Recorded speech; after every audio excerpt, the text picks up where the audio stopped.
فاصله ایران و امریکا خیلی زیاده، خیلی زیادتر هم شده با اتفاقات یکی دو سال اخیرم که اونها احساس میکنن که ایران شکست خورده، ایران ضعیف شده.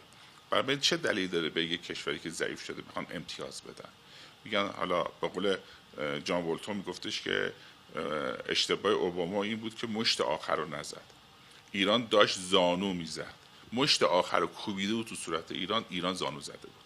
احساس اونا اینه که ایران الان در مرحله‌ای که انقریبه که زانو میزنه، بعد مشت آخر رو بزن، مشت آخر رو محکم بزن، بعد باش بشین، وقتی جلو زانو زد باش بشین به توافق برسه، یه چیزایی هم بهش بده که راضی بشه.